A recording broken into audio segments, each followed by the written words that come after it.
What's up everyone, it's Neon Velocity and I'm back with another Gears 5 tutorial video on how to play PvE with the Infiltrator class. And with that being stated, Infiltrator has seen a pretty big overhaul in terms of Operation 5, and I felt like this was a good time to actually go over the Infiltrator class. I've had a few weeks now to finally play a good amount of Horde and Escape with most classes and kind of get a good understanding of what has changed and why the changes aren't really as bad as it seemed. When the patch notes first came out in Operation 5, the Infiltrator at the surface, over the last several updates to be honest, has been taking nerfs. But it wasn't until Operation 5 when things really changed, and the way that it changes through the ultimate ability and the passive ability. Now when you play the Infiltrator class, formerly known as Kate, you have a passive ability of when you're in your camouflage or your cloak and you are in it, and you shoot your gun, you get a 10 times damage multiplier. So imagine that you're using a shotgun, for example, and you do 1,000 damage. You are now doing 10,000 damage in just that one shot. So you're doing a huge damage increase, which is the only class that has that massive damage increase. So it's a very good thing to have and a very big boss killer in terms of Horde, and the survivability of this class is fairly high now, but it does require some skill and understanding. So this is my personal favorite build to use for the Infiltrator class. Let me know what your favorite build is, or if you have a variation or you prefer another form of this. But I wanted to go over a little bit of how you do this class and why it's important to play this way, and why I believe it's the best way to play the Infiltrator class in Operation 5. So to go over, before we go too far into the new skill cards and how they work, is before it used to be fairly simple with the Infiltrator class. You would take your shotgun, you would shoot the shotgun, you would do bleed, and you would live a happy life, and you really didn't go outside the base, and that's just kind of how it worked. But now you have the ability to go outside the base and do really big damage and get your ultimate multiple times in a single wave.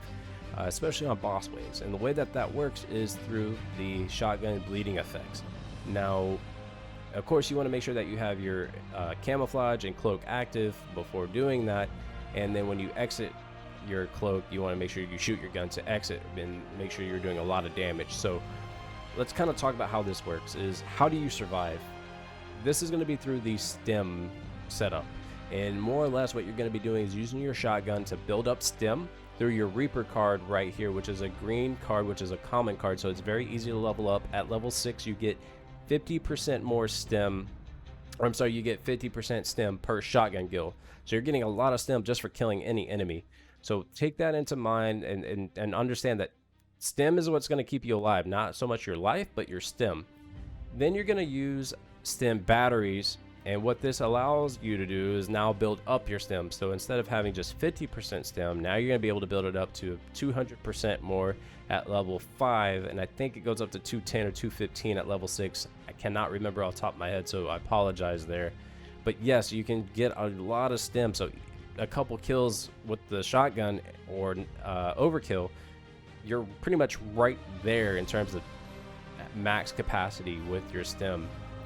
Then when you have all this Stim built up, you have enhanced Stim, and the enhanced Stim allows you to take damage reduction of up to 60% at level 6. So every time you're getting hit from any type of source, whether it's melee, missiles, or projectiles, or explosives, 60% damage reduction. That's a lot of damage reduction, and that's pretty much how you're going to stay alive, and they all kind of work together.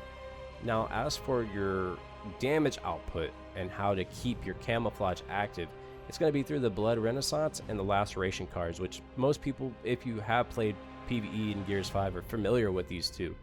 The Laceration card is the key one here, as it is a ability to allow you to use your shotgun, and when you hit an enemy, you will, within 5 meters, it used to not be within 5 meters, it used to be from any range, but now it's within 5 meters, you will cause bleeding damage for 110% at level 6. That's a lot of bleeding damage over time right there. Now pair that with Blood Renaissance. Bleeding enemies take 140% more shotgun damage at level 4. At level 5 it's 150, so it's just going to go up to about 155 or 160 at level 6. So that's a lot of bleeding damage over time. especially when you're in cloak and you come out of cloak, and then you have Blood Renaissance doing that as well. So you're gonna have a 10 times multiplier. You're gonna have bleeding taking up to another 140% because of Blood Renaissance. So you're just gonna be doing a lot of damage. Now, of course, this build is kind of level dependent, so make sure that you're checking out my prior videos about how to level up fast. I go over how to make sure that you're being efficient with your time and kind of some mathematics behind it, which I'll link in the top right of this video and in the description below. So make sure you check that out to understand how to level up your classes. I hope that you guys enjoyed this video as to how to play the Infiltrator. This is something that I wanted to do, is kind of teach people how to play PvE. I'm not an expert by any means, but I do believe that I have a good understanding of how it works, and especially the changes that they made in Operation 5. So if you're new here, make sure that you hit that like, subscribe, and bell notification when future videos go live to the channel. And also be sure to check me out on Twitch at twitch.tv/neonvelocity.